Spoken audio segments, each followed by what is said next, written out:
मुख्यमंत्री नीतीश कुमार के जातिगत जनगणना पर सर्वदलीय बैठक करने के बयान पर कांग्रेस एमएलसी प्रेमचंद्र मिश्रा ने कहा कि जातीय जनगणना पर जब पक्ष और विपक्ष एक साथ हो सकता है तो अन्य विषय पर भी सहमति जरूरी है। बिहार अपने खर्च पर जाति जनगणना करती है तो उसमें किसी को आपत्ति नहीं होनी चाहिए। उन्होंने कहा कि राज्य में शिक्षा, स्वास्थ्य जैसे गंभीर समस्या पर भी पक्ष विपक्ष एकमत होकर काम करे।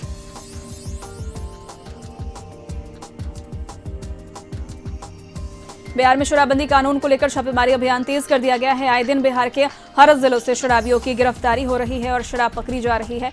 वहीं बगहा के नौरगनिया पुलिस ने शराब के साथ 9 लोगों को गिरफ्तार किया है। ये सभी यूपी के पनियहवा से बारात की गाड़ी में सवार होकर आ रहे थे। नौरंगिया थाना क्षेत्र के मदनपुर चेक पोस्ट के पास बारात की स्कॉर्पियो में सवार 9 लोग शराब के एक बोतल के साथ गिरफ्तार किया गया है। गिरफ्तार सभी लोग पुलिस जिला के सेमरा थाना क्षेत्र के सेमरा निवासी थे। मोकामा थाने की पुलिस ने पचमहला गांव में शराब कारोबारियों के खिलाफ बड़ा अभियान चलाया है। बाढ़ एसपी अरविंद प्रताप सिंह के निर्देश पर देशी शराब के साथ पूरे घर को सील कर दिया गया है। मोकामा थानाध्यक्ष राजनंदन ने गुप्त सूचना के आधार पर पंचमहला गांव में छापेमारी की, जहां दिलीप पासवान के मकान में शराब पैकिंग का काम चल रहा था, जहां से पुलिस ने 3 गैलन देशी शराब को जब्त किया, जबकि दिलीप पासवान समेत 3 लोगों के खिलाफ एफआईआर दर्ज की है। औरंगाबाद में चोरों ने नगर थाना क्षेत्र के मुर्गी बिघा स्थित एक घर से लाखों रुपए के जेवरात चुराकर फरार हो गए और इसकी जानकारी मंगलवार की सुबह घर के मालिक को दी गई। झारखंड उत्पाद विभाग में डिपो मैनेजर के रूप में कार्यरत आशुतोष सिंह ने बताया कि वे मुर्गी बिघा में कई वर्षों से घर बनाकर रह रहे थे और पूरे परिवार के साथ अपनी बहन की शादी में गए हुए थे। जानकारी मिलते ही पुलिस घटनास्थल पर पहुंची और मामले की छानबीन शुरू कर दी। घर के मालिक ने उर्मिला देवी और उसके बेटे का हाथ होने का आरोप लगाया है। औरंगाबाद के शंकरपुर रेलवे गुमटी के पास तिलक चढ़ाकर लौट रहे लोगों की गाड़ी पलट गई, जिससे गाड़ी में सवार 6 लोग गंभीर रूप से घायल हो गए, जबकि 3 अन्य लोगों को हल्की चोटें आई है। देव थाना क्षेत्र के कुरहाबाद निवासी वीरेंद्र सिंह ने बताया कि वे लोग गांव से तिलक चढ़ाने आरा के लिए निकले थे और तिलक चढ़ाकर वापस लौट रहे थे। जैसे ही उनकी गाड़ी शंकरपुर पहुंची तो औरंगाबाद की तरफ से आ रहे एक वाहन के द्वारा चकमा दिए जाने के कारण अनियंत्रित होकर पलट गई। फिलहाल सभी घायलों की स्थिति खतरे से बाहर है। सिमडेगा जिले में डोर टू डोर कोरोना टीकाकरण अभियान चलाया जा रहा है। 100% टीकाकरण के लक्ष्य पाने के लिए स्वास्थ्यकर्मी लगातार कोशिश कर रहे हैं। हेल्थ वर्कर खेत खलियान में भी पहुंचकर टीका लगा रहे हैं। इस दौरान वे कहीं पुलिस तथा डॉक्टर भी मौजूद दिख रहे हैं। हालांकि सिविल सर्जन डॉक्टर पीके सिन्हा ने कहा कि स्वास्थ्यकर्मियों को घर घर जाकर टीकाकरण का निर्देश दिया गया है। खेतों में पहुंचकर टीकाकरण में वे अपने मन से कर रहे हैं ताकि दिसंबर माह में 100% टीके का अपना लक्ष्य हासिल किया जा सके। डॉक्टर पीके सिन्हा ने कहा कि स्वास्थ्यकर्मियों को पूरी सावधानी और नियम पूर्वक टीका लगाने की हिदायत दी गई है। जसीडीह दुमका रेलखंड में सिलादा गांव के पास इंटरसिटी एक्सप्रेस की चपेट में आने से एक बुजुर्ग महिला की मौत हो गई। घटना जामा थाना इलाके की है। ऐसी आशंका जताई जा रही है कि घर से बाहर घूमने निकले महिला ट्रेन की चपेट में आ गई, जिससे उसकी मौके पर ही मौत हो गई। मछली उत्पादन में सिमडेगा जिला आत्मनिर्भर बनेगा और आने वाले भविष्य में सिमडेगा अपने मांग को पूरा करने के अलावा मछली का व्यापार दूसरे राज्यों में भी करेगा। यह बात सिमडेगा जिले के दौरे पर आए कृषि पशुपालन एवं सहकारिता विभाग के सचिव अबूबकर सिद्दीकी ने कही। जिले के अधिकारियों के साथ बैठक में कहा कि जिले में कृषि के विकास के लिए विभाग पूरी तरह से तैयार है। सचिव ने कहा कि जिले के कृषि विज्ञान केंद्र बानो में आरसीसी बेस्ड हेचरी और पोर्टेबल हेचरी का निर्माण कराया जाएगा। गढ़वा जिले में जंगली हाथियों ने पिछले दिनों जमकर उत्पात मचाए हैं। हाथियों ने दर्जनों घरों को ध्वस्त कर दिया है, साथ ही फसलों को भी नुकसान पहुंचाया है। आलम यह है कि अब तक हाथियों ने एक की कुचलकर उसकी जान ले ली, साथ ही आधा दर्जन लोगों को अब तक घायल कर दिया है। ग्रामीण रात में जाकर अपने खेतों और फसलों की रक्षा कर रहे हैं। लोगों की परेशानियों को देख वन विभाग ने हाथियों को भगाने वाले एक दल को कोलकाता से बुलाया है, जिससे हाथियों को भगाया जा सके और लोगों की जान बचाई जा सके। हमारे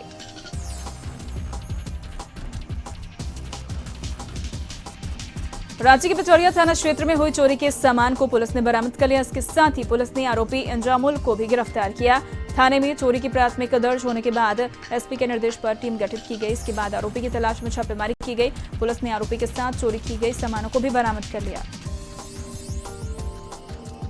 झारखंड की ट्रैवल एडवाइजरी कमेटी से राज्यपाल के अधिकारों क्वीज कटौती का मामला लोकसभा में गूंजा। गोड्डा सांसद निशिकांत दुबे ने जनजातीय कार्य मंत्री अर्जुन मुंडा से सवाल किया, जिस पर जनजातीय कार्य मंत्री अर्जुन मुंडा ने जवाब देते हुए कहा कि मंत्रालय ने राज्य सरकार को निर्देश दिया है कि राज्यपाल को लोकतांत्रिक मूल्यों के आधार पर संवैधानिक प्रावधानों को सही ढंग से सुनिश्चित करे।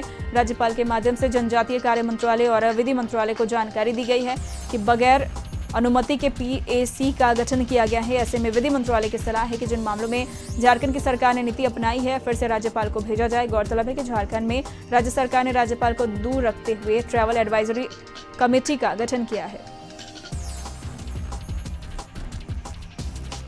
सिरसा के सदर थाना क्षेत्र के सिरादे पच्ची में करंट लगने से एक युवक की मौत हो गई। मृतक का नाम रंजीत रजक है, जो सदर थाना क्षेत्र के सिरादे पच्ची का रहने वाला था। घटना के संबंध में बताया जा रहा है कि रंजीत रजक अपने घर के पास काम कर रहा था, तभी पुल से तार टूटकर गिर गया, जिसकी चपेट में युवक आ गया।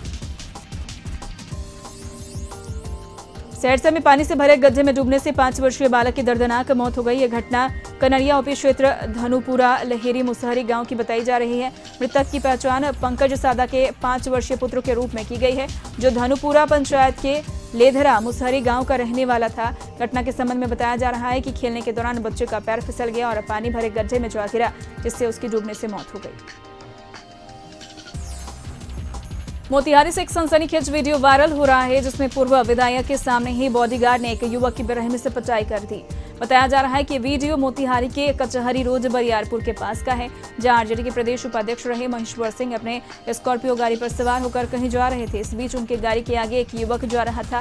युवक को साइड देने में थोड़ी देरी हुई, जिसके बाद नेताजी का बॉडीगार्ड और ड्राइवर ने युवक की जमकर पिटाई कर दी। हालांकि इस वायरल वीडियो की पुष्टि कशिश न्यूज नहीं करता है।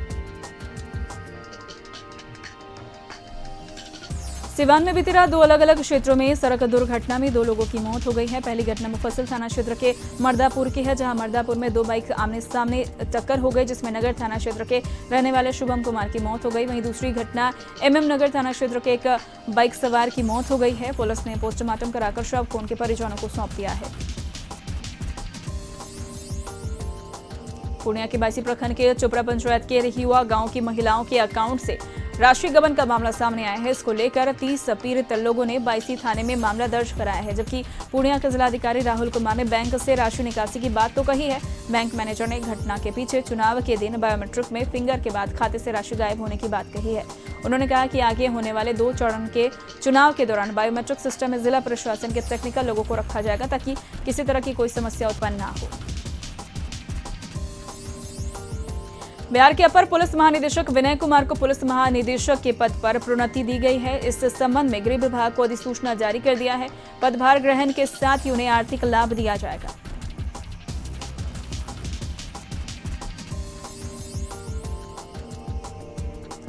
नाबालिग छात्रा से दुष्कर्म के आरोपी नवादा के पूर्व विधायक राजबल्लभ यादव का हुकूमत आज भी जारी है। जेल में उम्र कैद की सजा काट रहे राजबल्लभ यादव जब आईजीआईएमएस में मेडिकल चेकअप कराने गए तो पूर्व विधायक अपने क्षेत्र के लोगों के साथ चौपाल लगाते नजर आए। सुरक्षा में लगे पुलिसकर्मियों के अलावा क्षेत्र के लोग भी राजबल्लभ यादव की तरफदारी करते नजर आ रहे थे। खाना पीना होने के साथ लोगों के साथ विचार मंथन तक हुआ। इस दौरान पूर्व विधायक की पत्नी विभा देवी समेत कई लोग मौजूद थे। आरजेडी के पूर्व विधायक पर सबूत के साथ छेड़छाड़ करने का भी गंभीर आरोप लगा था। हालांकि पुलिस ने भी कानून और कोरोना प्रोटोकॉल की धज्जियां उड़ाती नजर आई। और खबर कटिहार से, जहां गश्ती दल पर हमला किया गया है। हमलावरों ने गश्ती दल बाइक सवार आरक्षी टीम पर हमला कर सरकारी पिस्टल छीन लिया। बताया जा रहा है कि मोहम्मद रांकी और अरमान ने आरक्षी पर हमला कर सरकारी पिस्टल छीन लिया और फायरिंग करते हुए फरार हो गए।